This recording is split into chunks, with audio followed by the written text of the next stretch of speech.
Okay, we got a lot of stuff going on. I'm going to try to get to all of it. Trump's former national security advisor, John Bolton, according to the New York Times, this just in, he seems to have reached a deal with the Department of Justice. He reportedly just agreed to plead guilty to one count of retaining classified documents when preparing his memoirs while he was working for the Trump administration. According to the Times, Bolton will go before a judge later this month and will probably just have to pay a fine. He could theoretically still face 5 years in prison. Bolton left the Trump White House in 2019. He quickly became Trump's enemy by calling Trump stupid and ill-prepared. Bolton is a hawk. He championed both the war in Iraq and on Iran, and I was hoping he would be going to prison.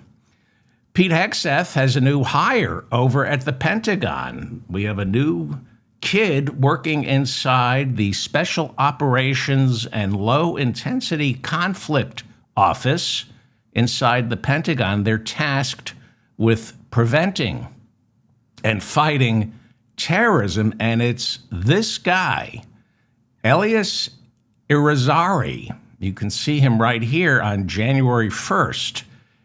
After he stormed the Capitol, here he is taking a break from the insurrection, lounging around inside one of the congressional conference rooms before going back out there and destroying our democracy. He's just one of nearly 1,600 January 6ers Trump pardoned. Just one of 1,600 January 6ers Trump is trying to find work for or just pay reparations to them for their unfair prosecution by the Biden Justice Department.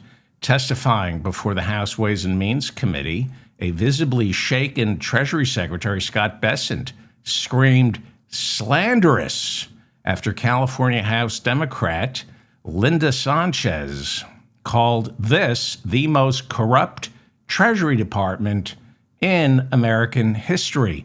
Sanchez made the accusation after Scott Bessent refused to comment on a deal struck between the Justice Department and Donald Trump, a deal to end all previous IRS audits, not just of Donald Trump, but his children, his entire family, and close friends. Bessent, Treasury Secretary, is in charge of the IRS, and he refused to answer any questions. I'm going to talk about Bessent in a little while and how he likes to throw down. There's more reports of his violent streak.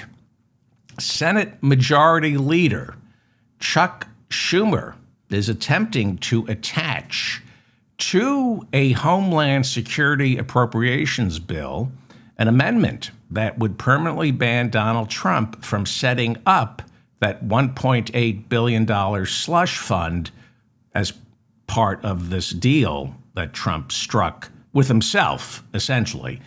3 Republican senators running for re-election voted in favor of Schumer's amendment today, but it failed to pass. Schumer's going to try again, but it failed to pass. It does show you, however, how radioactive Donald Trump has become. It shows you 3 Senate seats that are very much in play for Democrats heading into November. The 3 Republicans who voted to ban Trump's reparations slush fund for January 6ers, those 3 senators who joined Chuck Schumer today are Senator Susan Collins of Maine, Senator John Husted of Ohio, and Dan Sullivan of Alaska. All 3 of them are running for re-election, and all 3 of them not doing well in the polls. So, kind of interesting. Democrats need to flip 4 seats to take control of the Senate. A lot of people, up until recently, thought the Senate was out of reach. This whole redistricting stuff is about the House of Representatives, but now Not only are Maine, Ohio, and Alaska in play, Tallarico in Texas, Cooper in North Carolina, also very much in play. So we will see. Pay attention to Susan Collins in Maine. They're trying to destroy Plattner right now. The New York Times out with another expose about how emotionally wrenching it is to date Plattner. I think the more you come after Plattner, the more Maine voters are going to turn away from Collins and go for Plattner. We'll see. John Husted of Ohio in trouble. Dan Sullivan, Alaska, also in trouble. Okay, the Wall Street Journal reporting that despite acting Attorney General Todd Blanche's promise this week that the $1.8 billion weaponization slush fund is now dead, the Justice Department is pursuing another avenue to compensate January 6ers or anyone else claiming to have been unfairly targeted by the Justice Department under Joe Biden. According to the Wall Street Journal, Justice Department is drawing up plans to compensate these so-called victims of the Biden Justice Department. They're going to compensate them through an uncapped source of money made available to the Justice Department under a 1946 law entitled the Federal Tort Claims Act. They're going to say that to pay the January 6ers or anybody else who thinks they were victimized by Joe Biden's Justice Department, the plan now is to pay them out of the general budget, and that is uncapped according to the Federal Tort Claims Act. According to the Journal, one of the top lawyers representing many of these January 6ers who are claiming the Biden Justice Department unfairly targeted them for simply trying to overthrow the government of the United States. One of the big defenders of these January 6ers is a Missouri-based personal injury lawyer named Mark McCloskey. I read that this afternoon. I read the name personal injury lawyer from Missouri, Mark McCloskey, and I thought, why does he sound so familiar? I looked him up, and it's this guy. It's the same Mark McCloskey who pointed his AR-15 at Black Lives Matter protesters marching towards the mayor of St. Louis's home, and he didn't like them on the street, so he waved his AR-15 and began pointing his assault weapon. His wife pointed her little pistol at Black Lives Matter protesters. He and his wife were charged with a felony. They pled down to a misdemeanor. That was in June of 2020, at the height of the Black Lives Matter protests. June of 2020, by August of that year, Donald Trump had already asked Mark McCloskey to speak at the Republican convention. What was Mark McCloskey's qualification to speak at the Republican convention?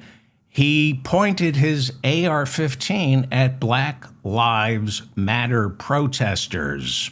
That's his qualification. Well, the Department of Homeland Security's new chief is Mark Wayne Mullen, and he grew very frustrated today when he was testifying before the House Homeland Security Committee. He ended up screaming, quote, "That is a flat-out lie," after New York Democrat Tim Kennedy cited reams of evidence proving that Mark Wayne Mullen is no different from Kristi Noem and is continuing her policy of denying ICE detainees food, water, sanitation, and necessary medical care. So far, 20 people have died in ICE custody this year, which this year isn't even half over. Last year, 33 died in ICE custody. That's the highest ever for ICE. Obviously, for 2026, unless something is done, we're on track to break that record. This is Mark Wayne Mullen. That is Mark Wayne Mullen. That is him standing on a stool during his debate for Senate. That's Mark Wayne Mullen. He's got a little Greg Bovino thing going on. Kind of reminds me of Mark McCloskey, the guy representing the January Sixers. See what they have in common here? See what Greg Bovino, Mark McCloskey, and Mark Wayne Mullen have in common? What do they all have in common? They're douchebags. Here is Mark Wayne Mullen 2 years ago threatening to punch Sean O'Brien, the leader of the Teamsters, who ended up not endorsing Kamala Harris because he said she had an attitude. He's a POS. And here is Mark Wayne Mullen on Halloween going as a douchebag. I'm sorry, that's not a costume. Well, it is, but it's just not a Halloween costume. Jesus. Where are we?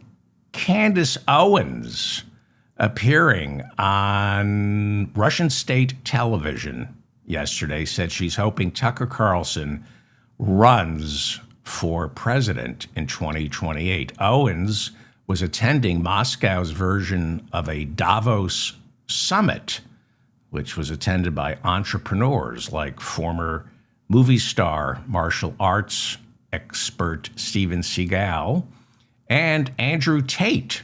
Andrew Tate showed up for Vladimir Putin's Davos. Andrew Tate is currently on trial in Romania and England, charged with human trafficking. Big Trump supporter. Candace Owens banned from New Zealand and Australia because of her Holocaust denials. She refuses to say Dr. Joseph Mengele's experiments on inmates at Auschwitz actually happened. She thinks Israel was behind the assassination of Charlie Kirk. She defended Kanye West's pro-Hitler anti-Semitic tweets.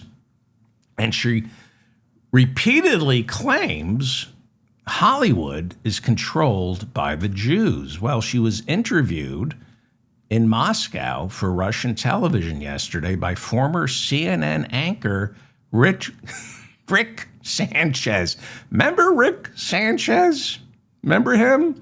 Well, he lives in Moscow these days, working full-time for Russian television. Back in 2010, Sanchez was fired from CNN after he gave an interview saying Jews control the media.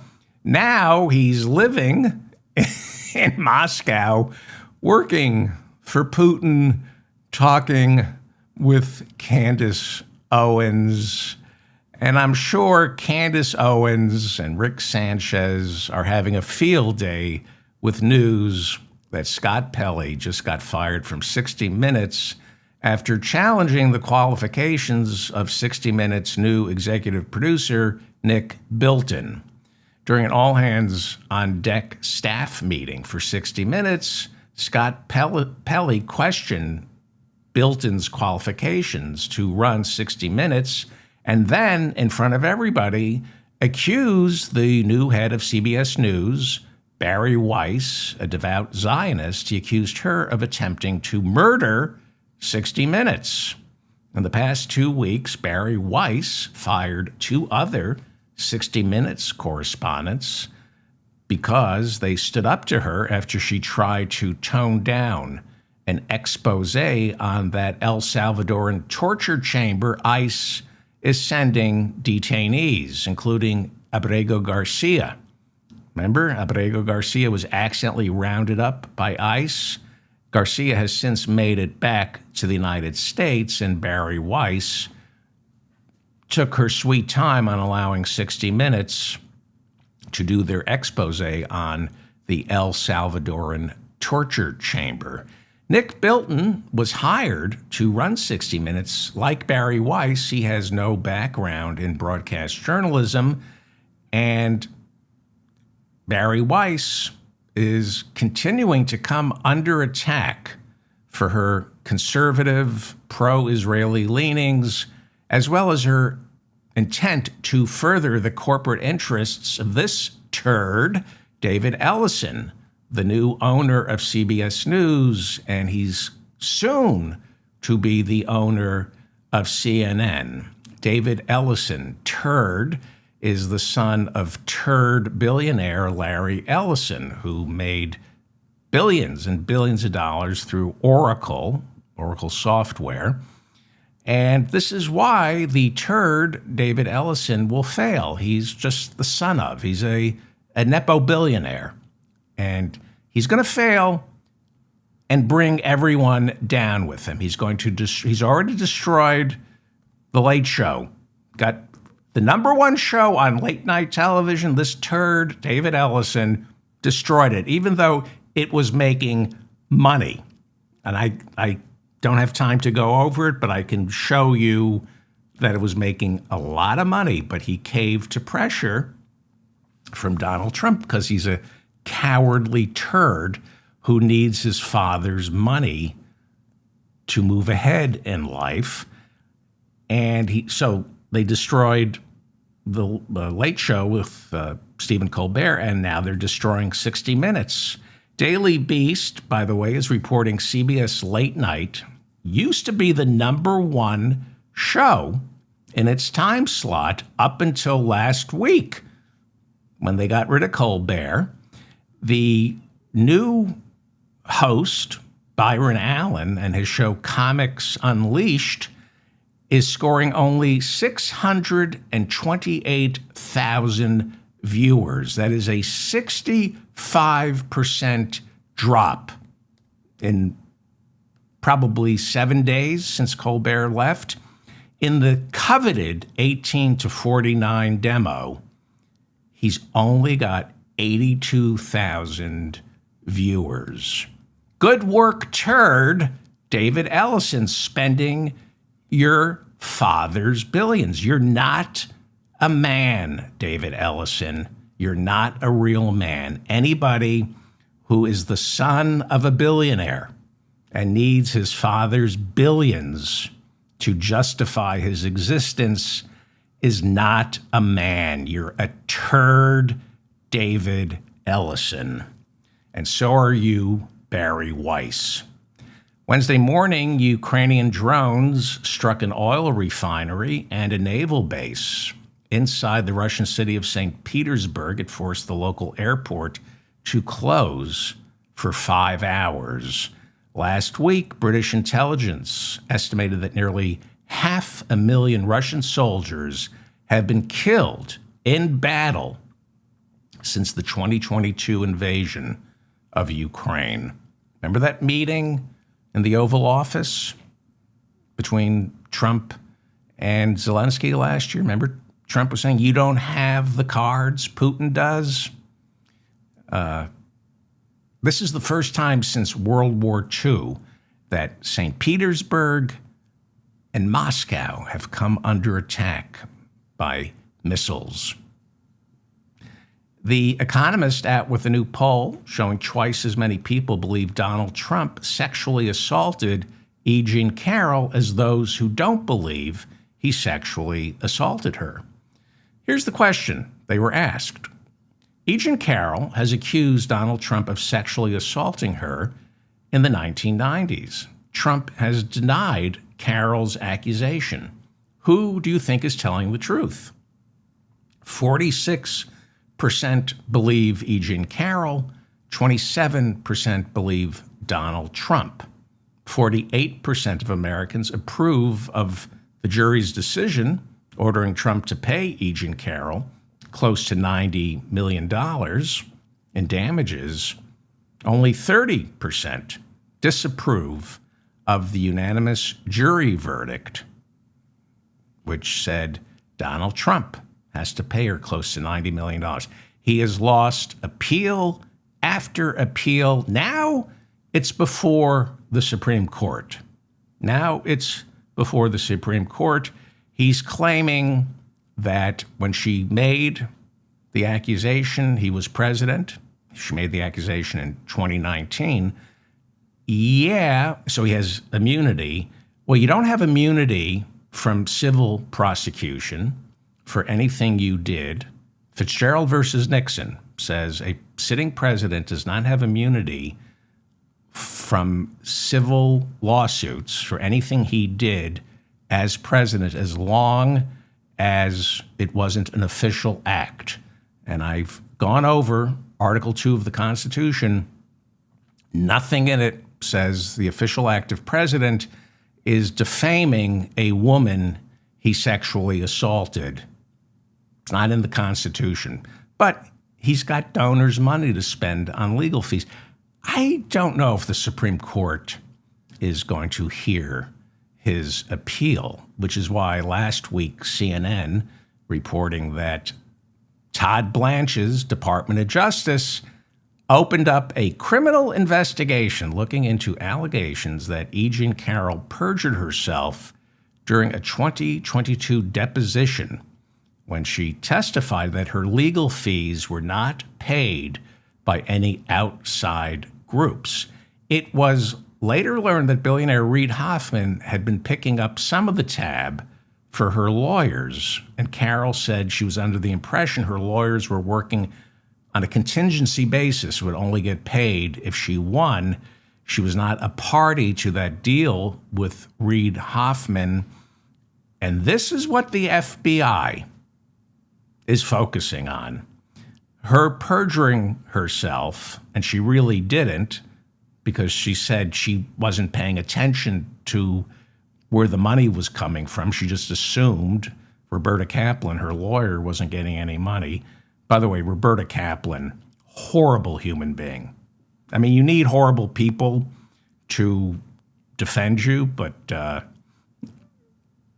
turns out E. Jean Carroll's lawyer, who did a great job prosecuting Donald Trump, had to leave her job at a law firm because she was abusive, allegedly, like really abusive towards her employees.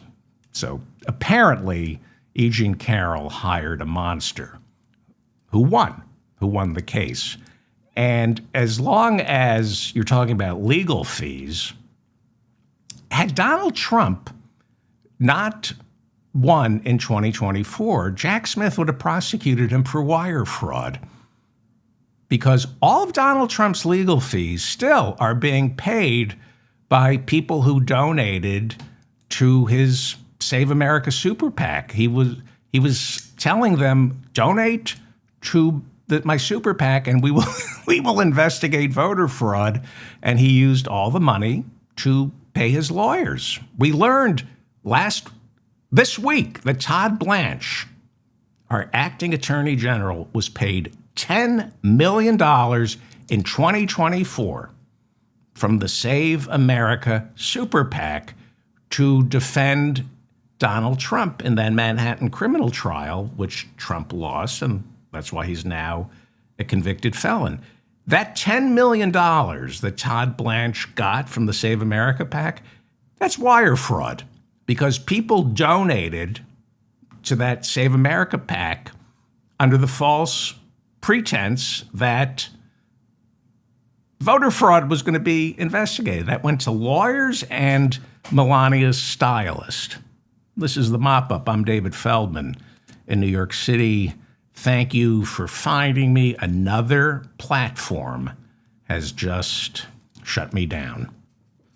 It's amazing. I don't want to get into it, but I've just, it's like, wow, I'm glad I'm paranoid. But another platform is, it's just, I'm not alone. So this is what's going on. So anyway, the House Ethics Committee now investigating Democrat Jimmy Gomez, who represents California's solidly blue 34th Congressional District. This after reports surfaced he may have engaged in inappropriate relations with a congressional staffer. That's Jimmy Gomez. According to the Washington Post, Gomez was spotted kissing this woman 2 years ago at a party thrown by now disgraced California House Democrat Eric Swalwell, who was forced to resign earlier this year amid rape accusations. Let's call it what it is. These are accusations of rape, not sexual assault or sexual abuse. He's accused of rape. Until 2 months ago, Eric Swalwell was considered the front runner in Tuesday's primary for governor. The woman that Congressman Jimmy Gomez is accused of making out with was Eric Swalwell's former chief of staff, Yardena Wolf. His chief of staff. Just curious, did she know about Eric Swalwell's alleged rapes? Well, this is exciting. This is, what do I look forward to every day? Well, the California primaries were Tuesday. The results are just trickling in. And look at this. The California governor's race. Somebody was playing with After Effects. Somebody's wasting time playing with After Effects. So the results from California's primary are trickling in. Tom Steyer, who was running as the billionaire who could save us all, he ran. He said to California, "I can save you." And California voters apparently said, "Thanks, but we're good." It looks like despite pouring $220 million of his own money into the most expensive race for governor in California history, Steyer didn't qualify for the November ballot, coming in third behind Democrat Xavier Becerra and Republican Steve Hilton in Tuesday's jungle primary. Now, it's because he's a multi-billionaire. He has yet to concede. He's waiting till every ballot has been counted. And this is how lost our nation is. He's a Democrat. Steyer ran as the billionaire who was going to save us from feudalism. He was promising single-payer medical care for the state of California and a wealth tax on billionaires. I wanted Katie Porter to win. She didn't. She came in, I think she got 6% of the vote. This is how bad things are. It's the Stockholm Syndrome. People like me were beginning to think, I don't know, maybe Tom Steyer's a good guy after all. No, he's a turd. He's a billionaire. Can't have any more billionaires. Every billionaire, they say every billionaire is a policy failure. No. Every billionaire is a crime. Every billionaire is a crime against our climate, against our democracy, and a crime against our economy. Actual crimes. Every billionaire should be prosecuted. There's always a crime behind $1 billion. I promise you. Well, let's get back to some exciting after effects that I should have been reading, but instead, look at this. That's the state of California. Isn't that a California's governor's race? Because you do this, David, you make something like that, and people are going to love you. It's not your complete and utter lack of talent. It's that you haven't mastered After Effects, David. All right, so results from that jungle primary are trickling in. It's not official, but it's starting to look like November's runoff for governor will be between Biden's former Secretary of Health and Human Services, Xavier Becerra, and Republican Fox contributor Steve Hilton, who has never held elective office before. These are jungle primaries, meaning it's just one ballot, and the top two advance to the ballot on election day, regardless of party. Theoretically, you could have two Democrats or two Republicans running against each other. An argument could be made if it's Becerra versus Steve Hilton, you have two Republicans running against each other. I'm rooting for Xavier Becerra, but he's not for Medicare for all. He's not for Medicare for all. Now, because so many Democrats just ran in this jungle primary, including billionaire and turd Tom Steyer, as well as former Congresswoman Katie Porter, who should have won. I mean, she was the most qualified, the best. She should have been the one. But it's going to come down probably to Hilton and Becerra. And what we saw, the Democratic Party's vote was diluted. And you had a more concentrated vote for Steve Hilton. And he's in first place. It looks like he's in first place. That's more impressive than it actually is. He's leading Becerra, I think, by 2 percentage points? But he doesn't stand a chance come election day because in a deep blue state like California, eventually the Democrats will rally around the most probable nominee. That would be Xavier Becerra, the son of Mexican immigrants. He served as a congressman and state attorney general before joining Joe Biden's cabinet as Secretary of Health and Human Services. Not thrilled about Becerra. It should have been Katie Porter. And the best do not rise to the top here in the United States of America, which is why I was expecting to be very successful. I realized you don't have to be the best. In fact, the worst rise to the top. That was my plan. I thought, I suck. I can do this. I suck. Well, SpaceX, Elon Musk's privately held company, which makes rockets for NASA, as well as satellites for the United States, for multinational corporations and countries around the world. SpaceX is about to become a publicly traded stock. We think it's going to be on June 11th. It's expected to open at roughly $135 a share, giving it a nearly $2 trillion market valuation from the start. The Wall Street Journal reporting this morning that after SpaceX launches its IPO next week, Elon Musk's stake in that company, coupled with his stake in Tesla, will put him on track towards becoming the world's first trillionaire. Trillionaire. This is the Wall Street Journal projecting that once SpaceX stocks begins trading, Musk's wealth, at least the first day that SpaceX is being traded, Musk's wealth will approach $970 billion. Now, that's subject to market fluctuation.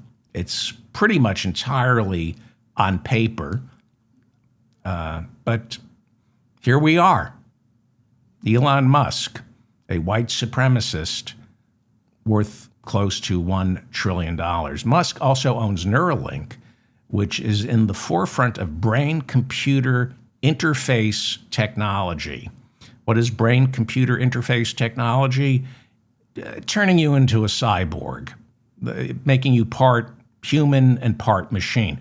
It's already happening. A pacemaker for your heart, a cochlear implant for your, is it pronounced cochlear? What did Rush Limbaugh have? A cochlear implant to help you hear?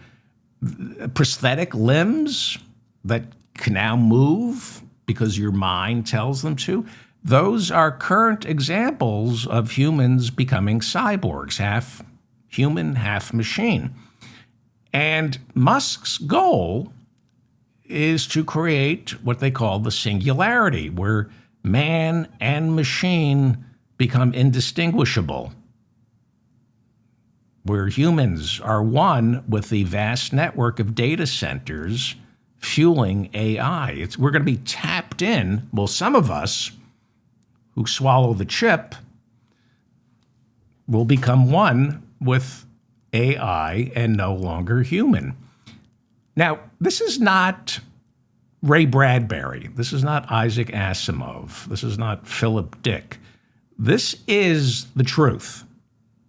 There are babies who are being born right now whose parents, in the not too distant future, will be told that their child must swallow the chip or they will be left behind. They will be told the chip will be the key to survival. That is what parents are going to be told. Without the chip, without a neural link to AI, your child won't be able to compete in today's marketplace. So it's no coincidence that the people so attracted to Elon Musk are anti-vaxxers. They know a world is coming. We're just a couple of years away, maybe 2 or 3 years, where parents are going to be told your child needs to evolve or die. Eat the chip, or your child will go the way of the Neanderthals. This is the plan. And people who are close followers of Elon Musk are worried about this. Neuralink, he's planting chips inside people's brains right now. Some of the stuff is successful at fighting Parkinson's, but with it comes the end of humanity as we know it. The Pope is talking about this. This is not me trying to wake you up, and this is going to be ho-hum conversation in about 6 months. We're all going to be, oh my God, this is... See, now here, forget the fact that our spirit, our soul, is going to be consumed by the corporations. Musk is a white supremacist from South Africa. He believes social hierarchies are a natural phenomenon. He believes some people are better than others, and it's always been that way and will remain so. And he is now being forced to think about creating new social hierarchies where the real rulers are those with the super chip, making them at one with the super machine, and the ruled, you and me, well, we're the hybrids. We're the half machine, half human. We're the cyborgs. Basic humans, baby boomers, well, we're just going to die off. We had our chance. We blew it. And now the generations coming up will swallow the chip, and humanity, as we know it, will no longer exist. It's a good thing I don't have sponsors. Who would want to advertise on this show? Well, look, it's not Blade Runner. It's not the Terminator. This is happening. The Pope is saying, knock it off, Bernie. The Pope, Bernie, same difference. There's a war being waged, not just on humanity, but what makes us human. And the world's first trillionaire, white supremacist, Elon Musk, he is a technocrat. His grandfather was a technocrat, Nazi sympathizer, not allowed into the United States during World War II. His grandfather moved to South Africa while living in Canada. He read about apartheid and said, wow, sign me up. And his grandfather, that's how Elon Musk ended up in South Africa. His Canadian grandfather read about apartheid and said, how can I not be a part of this? So he was a white supremacist technocrat. Obviously, the grandson is identical. And SpaceX, Neuralink, Musk believes humanity and the planet as we know it is doomed because of him. And he's trying to create a new species that can live and work on the moon and Mars. You know, I love space exploration, but not if it costs me humanity. They are, the next step is planting AI chips inside our skulls and creating a master race of people with infinite computing power. I suggest you play with AI. You can go online. Some of you do it, some of you don't. It's free. You can check out all these, check out Grok, check out Elon Musk's Grok, play with it, see what it can do now for free. You can bump up to a paid version, see what the free version can do already. These data centers are creating the next step in evolution by overheating the planet and then being forced to create a new life form that is probably silicon-based, not carbon-based, and it can survive anywhere, the moon, Mars, deep space, or whatever becomes of planet Earth. This is the Mop-Up. I'm David Feldman in New York City. Thank you for finding me.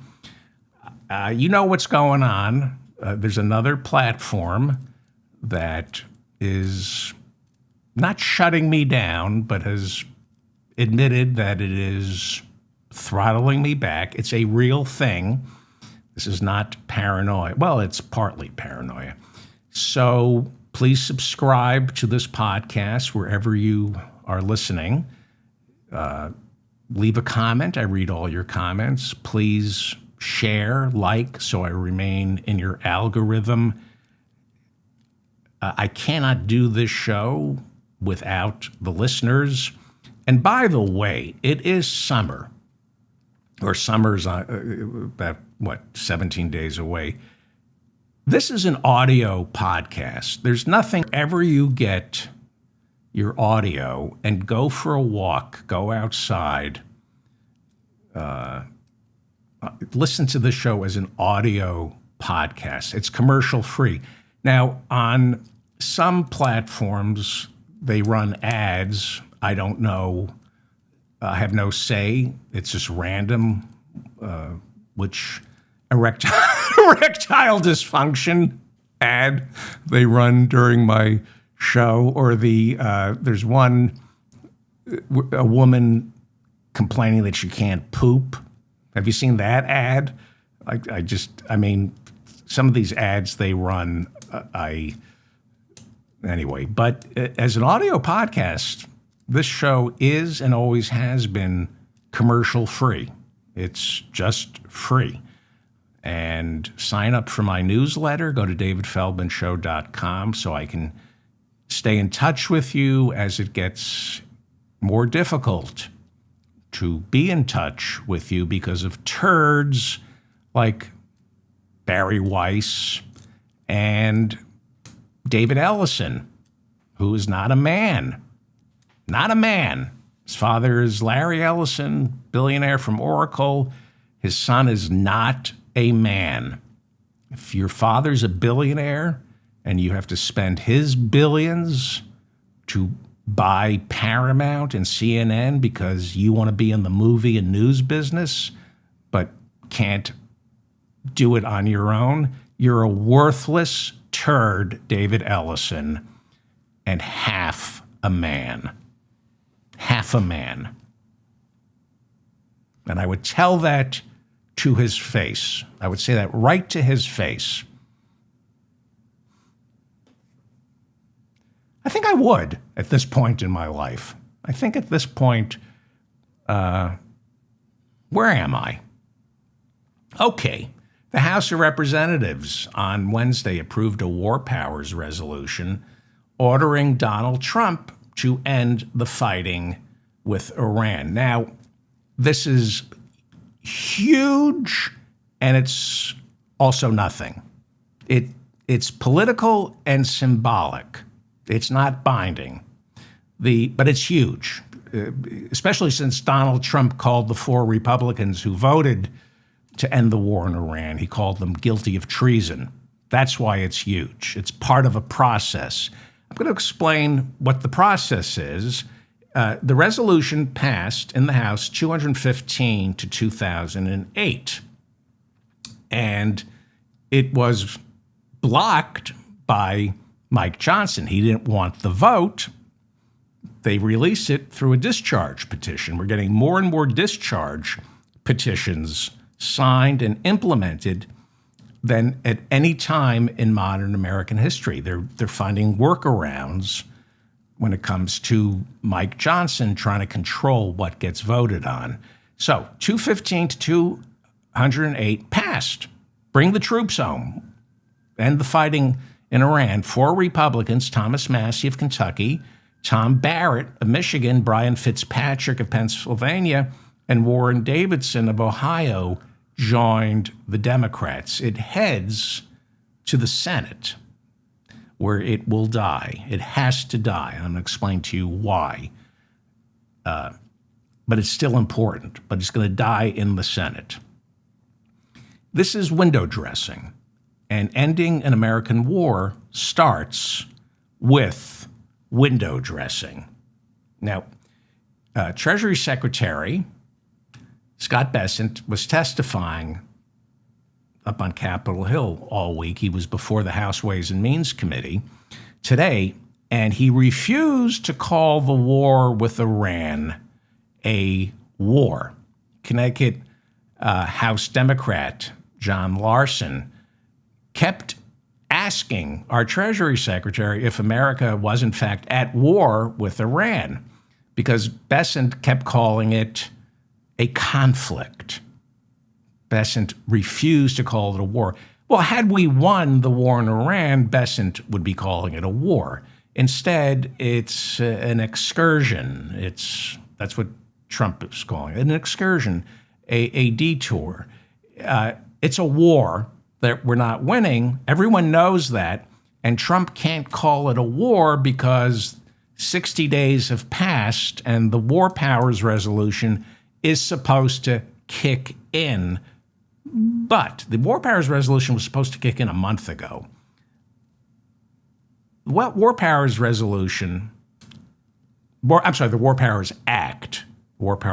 Act is, and people are going to get upset when I tell you this, it's meaningless. It's window dressing. You want to end a war, you defund it. The only way Congress can end a war is to stop paying for it. So let me explain to you why you're being misled about the War Powers Act, which was passed in 1973. And it really annoys me that the media they don't tell you that the War Powers Act of 1973 is not only toothless, it's meaningless. It's window dressing. And somebody should tell the American people that, because this is why we have these forever wars. The War Powers Act of 1973 is useless. You end a war by not funding it. The wars in Afghanistan and Iraq were, you know what kept those wars going? War supplementals.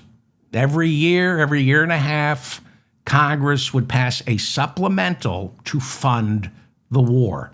I've been over this. I don't want to get angry at Democrats, at Nancy Pelosi, for when she became Speaker, she approved those war supplementals for Iraq, even though she voted against the war authorization.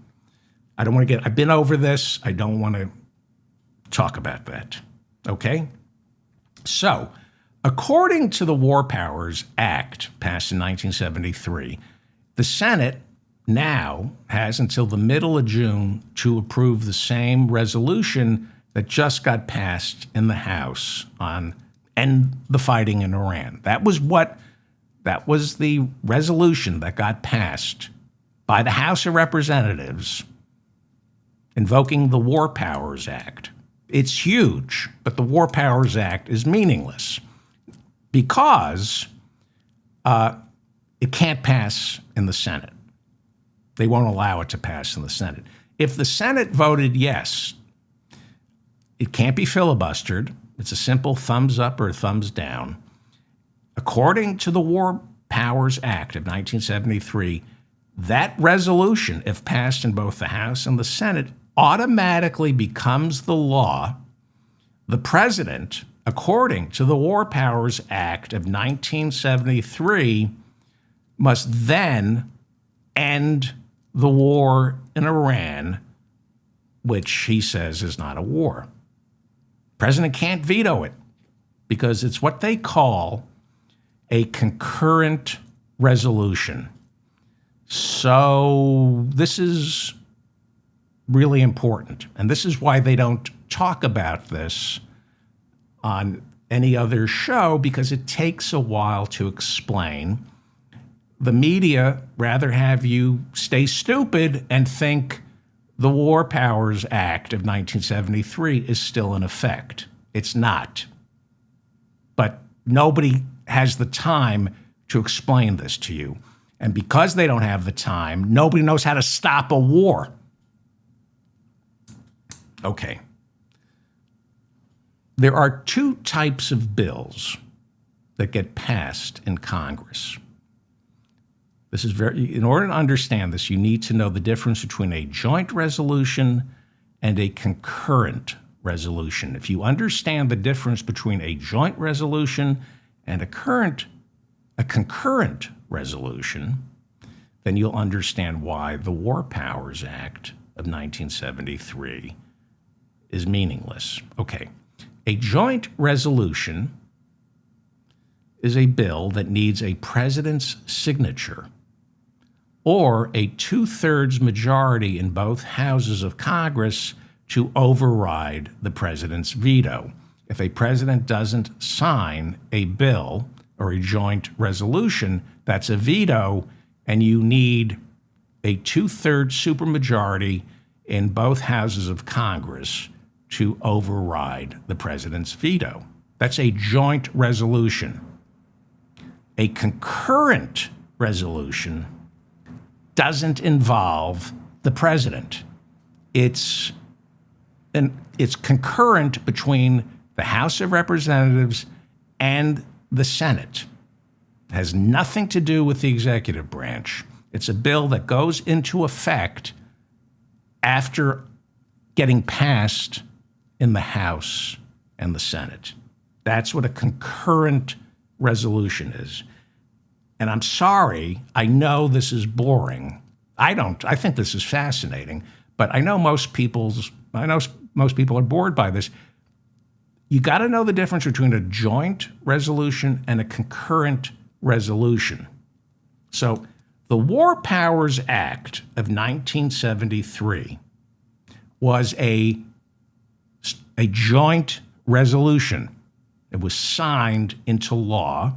No, it wasn't signed into law. It was vetoed by Nixon, and then it got overridden by a 2/3 supermajority in the House and the Senate. That is a joint resolution. Now, the War Powers Act of 1973, which was a joint resolution, gave Congress the power to end a war through a concurrent resolution, meaning Congress doesn't require a presidential signature to end the war. A concurrent legislation is not subject to a presidential veto. It's the House and the Senate passing a concurrent resolution saying, end the war now. And it doesn't go before the president for a signature. That's what a concurrent resolution is. A lot of power given to the legislative branch through a concurrent resolution. That is why in 1983, the Supreme Court pretty much said concurrent resolutions that serve as a check on the president, they are unconstitutional.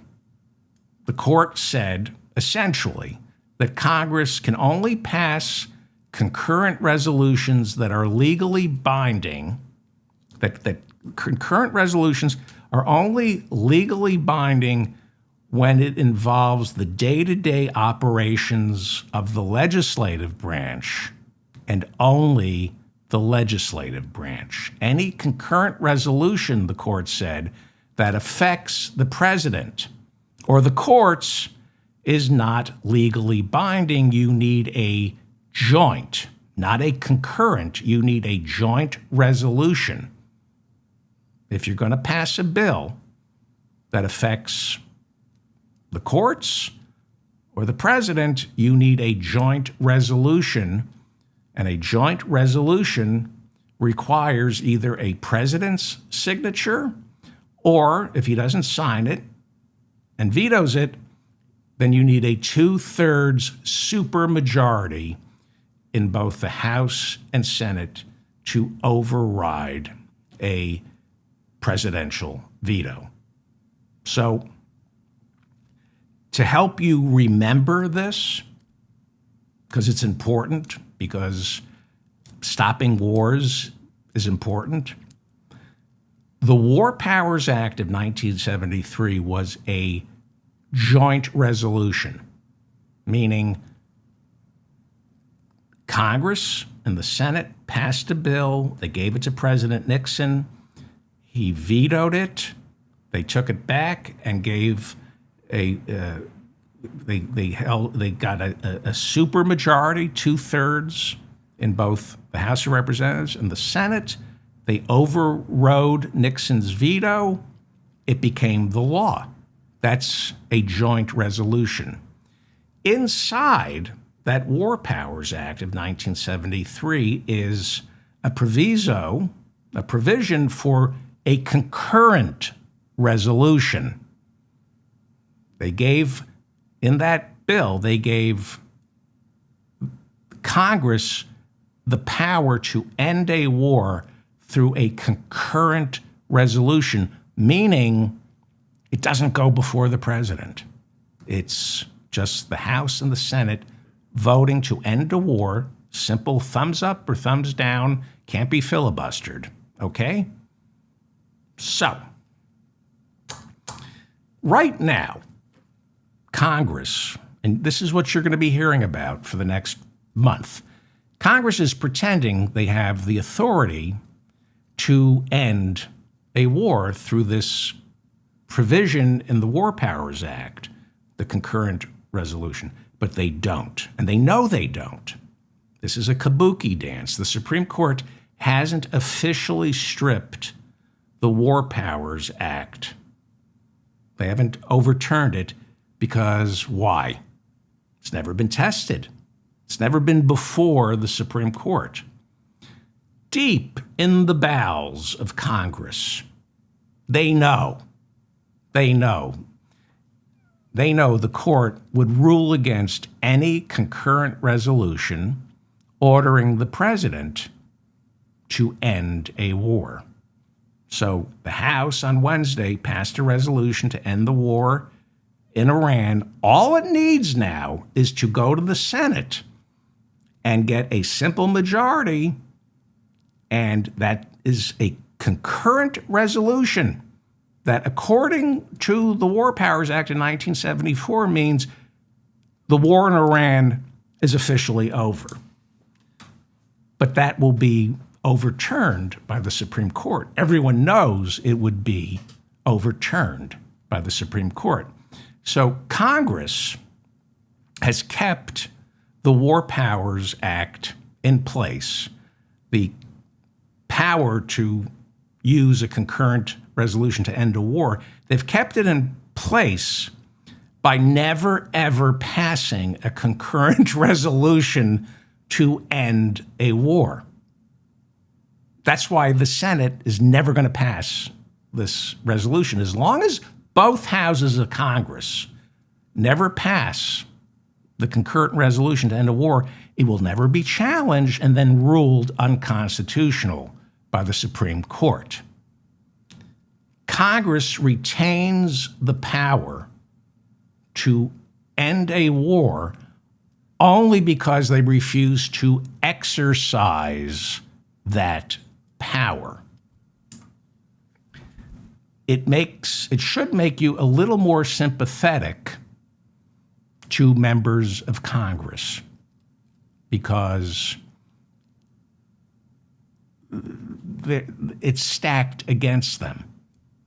Wednesday's House resolution to end the war with Iran cannot pass in the Senate because Congress, both the House and the Senate, they want to keep this illusory power. They want to keep it around. Why? For window dressing. And never underestimate the power of window dressing. They need this false power for symbolism and a political cudgel. And never underestimate the power of symbolism and political cudgels, especially when you're trying to end an illegal war.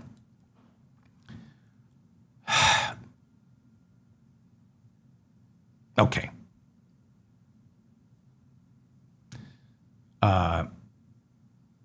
What's going to happen now, what you're going to see, and you don't get angry about this.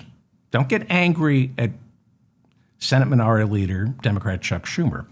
He is now going to use the vote in the House as a cudgel in the Senate to score political points, to portray Senate Republicans as terrified of Trump because they won't vote in favor of the House resolution to end the war. Now, this won't even pass the procedural hurdles to even get a vote in the Senate. John Thune is the majority leader. Chuck Schumer is the minority leader. They have a very cordial relationship, and they know they're institutionalists, and Schumer is going to say one thing, but when he's talking privately to John Thune, he's saying, yeah, we can't possibly, this cannot ever go up for a vote because it would destroy the illusion that we have a war powers, that we have a way to end a war. At least through the War Powers Act, they don't. But the fact that the House of Representatives passed this resolution on Wednesday to end the war in Iran, huge in and of itself. It signals he called 4 Republicans guilty of treason. That vote signaled to the American people, the world, that this war is an unpopular failure. And it signaled, and this is why it's important, because this is how you end a war. It sent a signal to Donald Trump and Pete Hegseth, there's no way Congress has the votes to approve that $200 billion Iran war supplemental that the Pentagon was about to ask for about 6 weeks ago. Now, they know this war, especially now with Wednesday's vote, the war is over. And Rubio said it. The war is over. Wednesday's vote was a thunderous signal to the White House and Iran. You're not going to get $200 billion. The United States isn't going to come up with $200 billion for Donald Trump's failed war with Iran. So symbolism, window dressing, political cudgels, that's how the institution works. And using this resolution that's really, that cannot be passed, think of it as a procedural vote that tested the waters. And what you're about to start hearing over the weekend, what you're going to start reading, you're going to read articles and hear pundits and politicians and historians. They will begin to proclaim with great certitude the war with Iran is over and we lost. We're already beginning to hear that. But now, because of this war resolution on Wednesday, it is going to be axiomatic that we lost. Trump lost the war with Iran, and Trump has zero options when it comes to reopening Hormuz other than throwing himself at the mercy of the Ayatollah. You're going to hear that more and more, especially in the lead up to the midterms. You don't need an official act of Congress to end a war. You just need Congress to tell the commander-in-chief, we're not paying for it. Wednesday's vote in the House shifted the conversation away from Trump's and Hegseth's lies and bluster. We're this close to a deal with Iran, right? We wiped out 90% of Iran's missile capability. I would love a press pass. I would love to ask Pete Hegseth, if you've wiped out 90% of Iran's missile capability, their navy, you say, is at the bottom of the ocean, they have no military left, then why can't you seize the Strait of Hormuz, you piece of shit? You liar? That would be the question that should be asked. Why can't we take Hormuz? Why can't we take Karg Island? Well, Wednesday's vote is going to make it easier for the media to ask that question. It's going to make it easier for the right wing, especially MAGA Republicans who voted for Trump because he promised to end the forever wars, and so now they're turning on him. It's going to be much easier to say Trump's war with Iran is the greatest military blunder in American history. We have a president and a Republican Party incapable of even admitting there's a crisis of their own making. I don't want to play clips of Scott. I thought about playing clips of Marco Rubio and Scott Bessent, and it's not worth it. It's just infuriating to watch them unable to acknowledge the pain they've inflicted on the Iranian people, the Middle East, and here in America. Millions of people around the world are starving to death because 30% of the plant's fertilizer can't pass through the Strait of Hormuz. So I hope I explained a little bit of why that was important on Wednesday and why the Senate is not going to pass the war resolution. This is the Mop-Up. I'm David Feldman in New York City. Thank you for finding me. There's a lot going on, and if I don't do it now, I'm not going to be able. So I got to get through some more stuff here. I should be doing shorter shows. That would be the smart thing to do. Okay. Congress is prepping its budget for fiscal year 2027. Fiscal year 2027 begins on October 1st, 2026. Cabinet members are going before House and Senate appropriations committees this week to make their cases for which items should be cut or expanded. That's why you're seeing so many clips on the internet of Marco Rubio and Scott Bessent and Mark Wayne Mullen. You have cabinet heads going up before appropriations committees in Congress justifying their budget requests. So far, we've seen testimony from Acting Attorney General Todd Blanche, Mark Wayne Mullen, Marco Rubio, and Treasury Secretary Scott Bessent. These are budgetary hearings. But because Congress performs oversight, the questions this week veer into Iran, the Epstein files, Ebola, the $1.8 billion weaponization slush fund, because those are also budgetary items. Those are issues that affect the 2027 budget because budgets reflect priorities. On what does this government deem important enough to spend its money and time and money? For example, why, with so little money, is Todd Blanche, Acting Attorney General, prosecuting E. Jean Carroll for allegedly perjuring herself during a 2022 deposition on the trial where she accused Donald Trump of raping and defaming her? There's only so much time and money we have in our budget. So Todd Blanche, Acting Attorney General, has to answer those questions.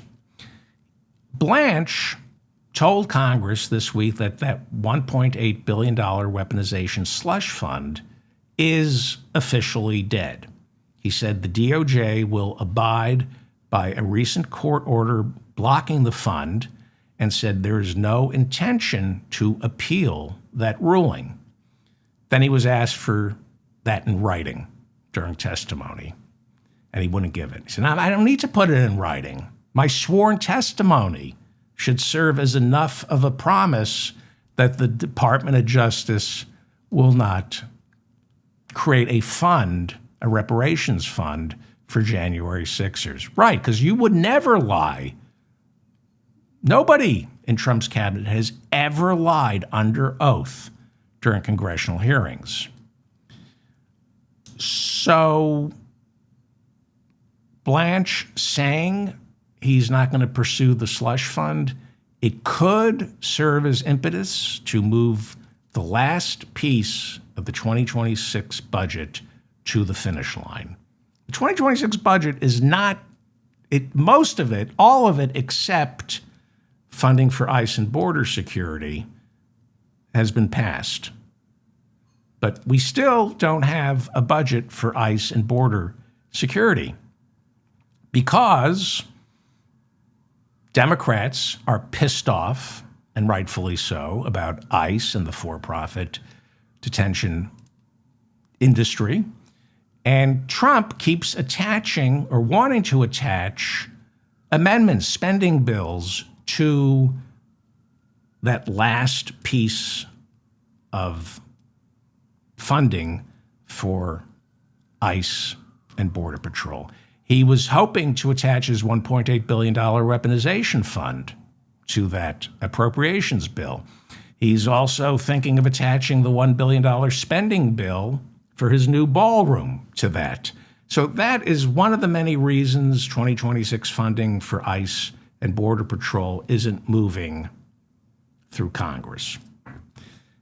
During his testimony, Acting Attorney General Todd Blanche said the agreement he struck last month with private citizen Donald Trump to drop Trump's $10 billion lawsuit against the Internal Revenue Service, he said the agreement no longer includes a $1.8 billion slush fund. But Blanche said under oath that what is still in effect from that agreement would be the part of the deal to end all IRS audits currently being conducted on Donald Trump, his corporations, his family, and friends. And we don't really know how that deal will be applied inside the IRS. Scott Bessent refused to say, and he runs the IRS. That deal will save Trump at least $100 million in back taxes. He's been audited. It's so hard to audit him because he has thousands of shell companies. Reportedly, he owes at least $100 million for writing off losses on a Chicago skyscraper he never owned. So this is all going to be the subject of a June 12th hearing before the judge in the lawsuit that precipitated this settlement. Remember, in January, Trump sued the Internal Revenue Service. His Internal Revenue Service sued the Internal Revenue Service for $10 billion because during his first administration, the IRS leaked his tax returns. So he sued his IRS for $10 billion. His Justice Department defended went to court and then decided to settle out of court last month. So now the judge has reopened the case. She wants to see what's in the deal. And Todd Blanche, Acting Attorney General Todd Blanche, has to go before that judge to explain how he thinks it's possible for Donald Trump to sue his own IRS for $10 billion and have his own Justice Department defending his own IRS draw up a settlement with Trump's personal lawyers to end the lawsuit without the judge in that case approving it, especially since it's coming out of our taxes. This is not Todd Blanche going out of pocket. This is the American taxpayer. And a panel of retired judges demanded an investigation accusing both Todd Blanche and Donald Trump of fraud. Well, of course it's fraud. They concocted a phony lawsuit against the IRS in order to transfer money into Trump's pocket. $100 million that we know of. According to reports, he owes the Internal Revenue Service $100 million because he took a write-off on a Chicago skyscraper that he didn't. I mean, I got to respect that. He took a $100 million write-off on a skyscraper in Chicago that he didn't own. You got to respect that. Okay. By the way, we are coming up on the 2-year anniversary of the Supreme Court's immunity ruling. And I keep telling you that reporting on that immunity ruling is inaccurate. The Supreme Court did not rule an ex-president can't be indicted for crimes he commits in the Oval Office. It's simply not true. If it's not an official act, he can be indicted. That ruling did not grant Donald Trump blanket immunity. And I keep telling you, the only reason Trump isn't on trial for January 6th and the classified documents case is he won in 2024. So Jack Smith dissolved his lawsuits before Trump got sworn in and used his power as president to dissolve the lawsuits himself. I am telling you, Donald Trump is looking at criminal prosecution from a Democratic administration's attorney general if we somehow get Donald Trump out of the White House and elect a Democratic president. And you know who agrees with me? Acting Attorney General Todd Blanche.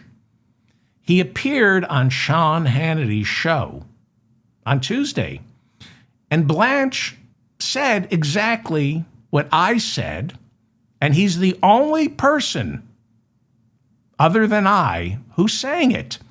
Blanche said had Trump not won the 2024 presidential election, he would most definitely be in prison right now.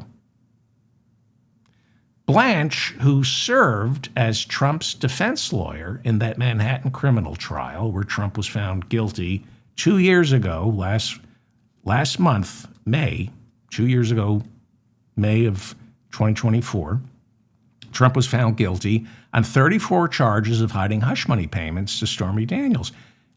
He's a convicted felon because of this. And Todd Blanche told Sean Hannity that the judge in that case was hell-bent on locking Trump up and only changed his mind once Trump won in November. Okay, now that part isn't true.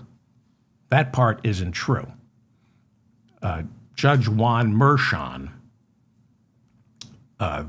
he presided over that criminal trial. Throughout that trial, he gave much latitude to Donald Trump.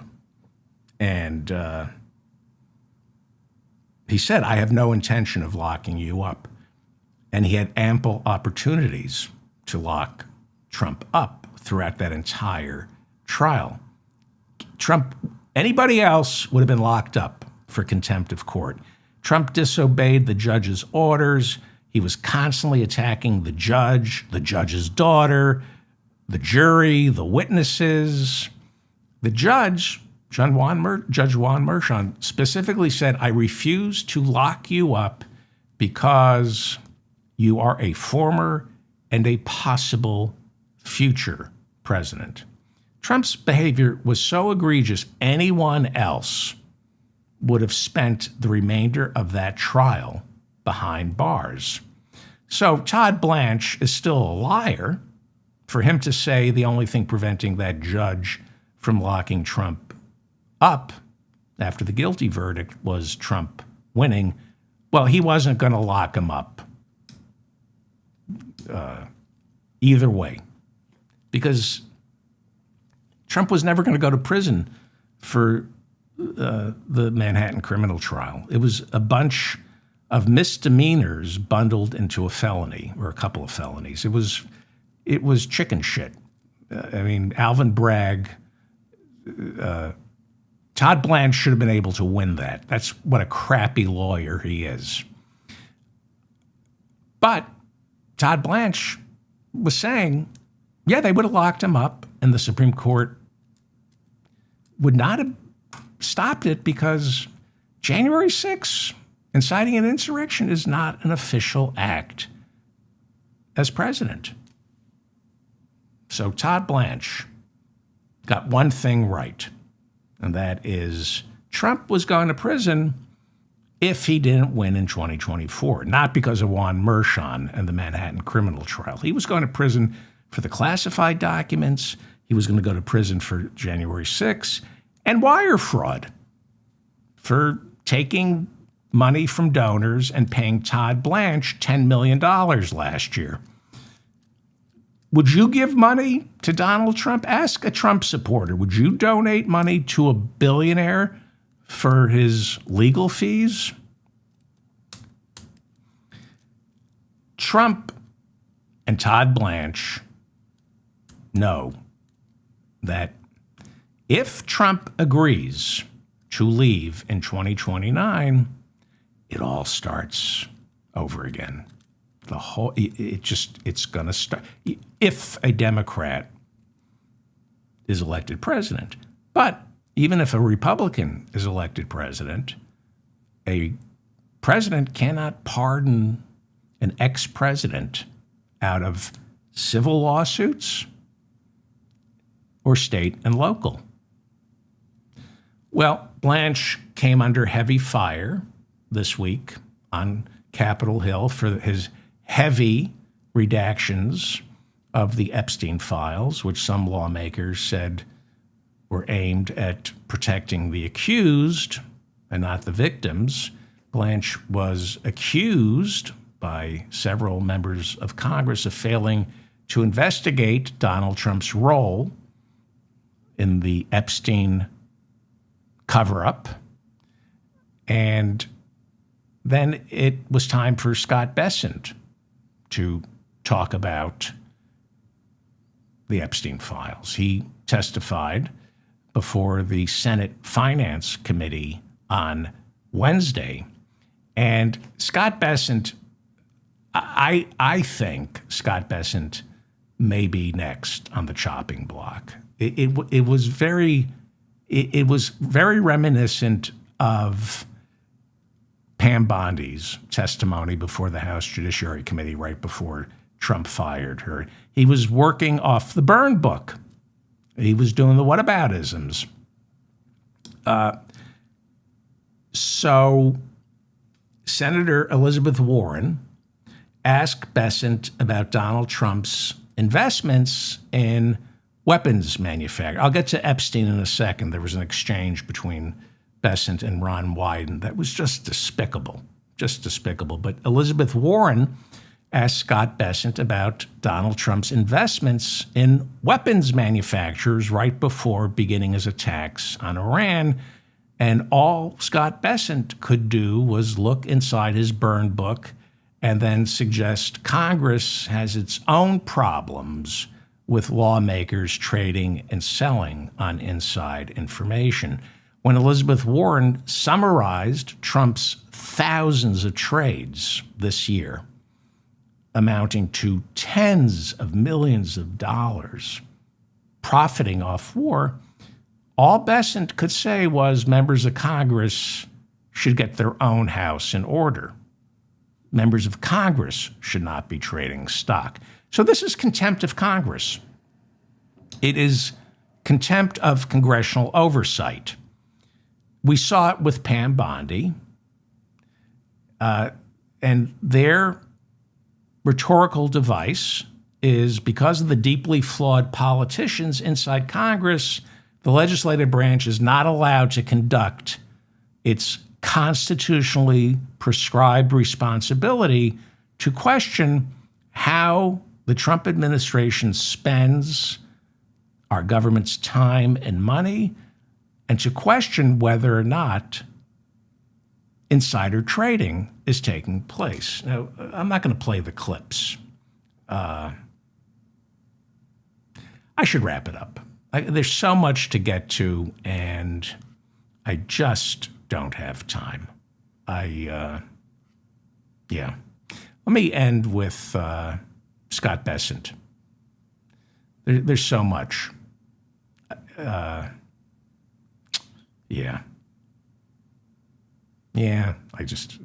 sorry. Scott Bessent is an openly gay man. And he's married to another man. They have children. But he carries water for a party overflowing with self-hating, closeted homosexuals, and Christian nationalists like Tennessee Republican Andy Ogles, who forced to take down a tweet yesterday that read, "There is no room inside the Republican Party or America for homosexuals." The Washington Post reporting that Ogles is now insisting, "I didn't post the tweet. One of my staffers did."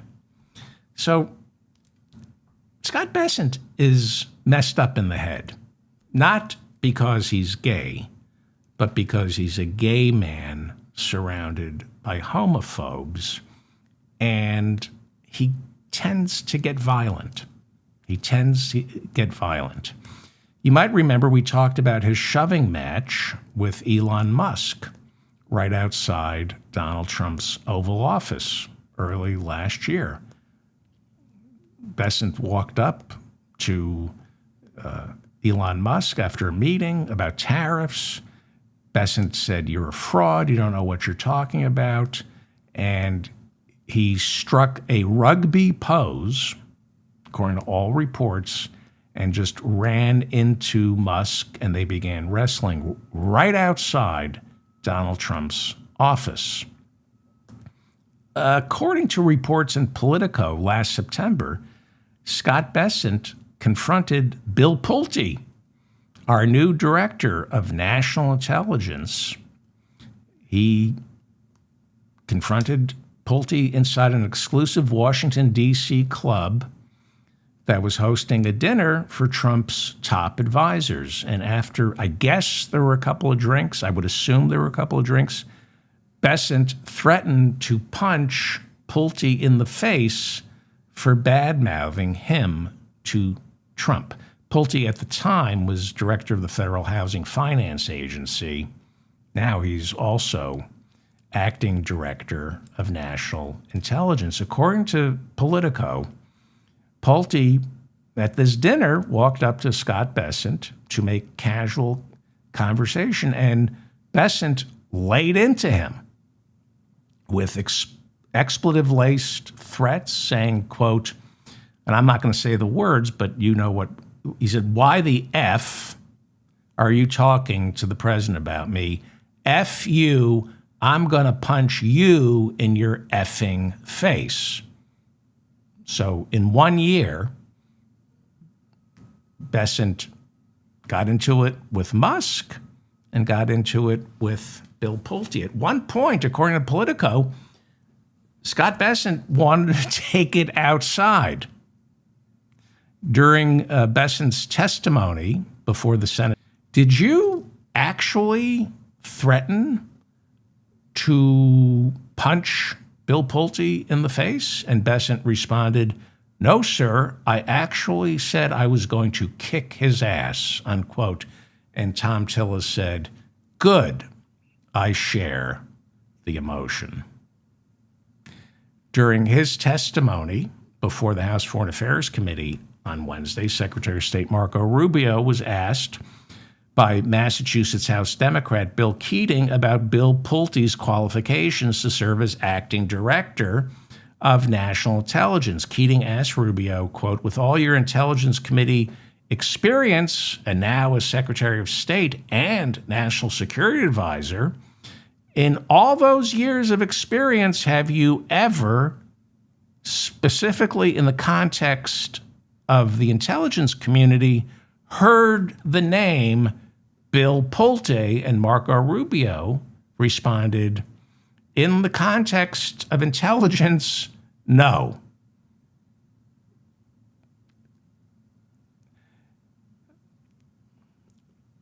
Keating then spent the remainder of his time ranting and raving about Bill Pulte being the new acting director of national intelligence. Former Vice President Mike Pence said he's pretty sure the statute that created the job of director of national intelligence, he's pretty sure the statute mandates the position be held by someone with an extensive background in intelligence gathering, which Pence added Pulte clearly lacks.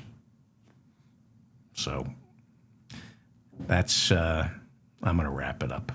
I got Epstein stuff. I've got so much more stuff. I'm getting really good at charting this stuff, but I want to bring the show in on time. So I'm David Feldman, reminding you to stay strong and protect the weak. If you enjoyed any of this, please share it. I need your help, please. Please like this episode. Please leave a comment. If I made any mistakes, please leave a comment.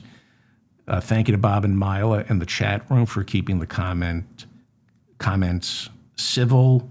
I think that covers everything. Yeah, they're another platform. It's amazing, and this is why I don't curse on the show. I don't curse.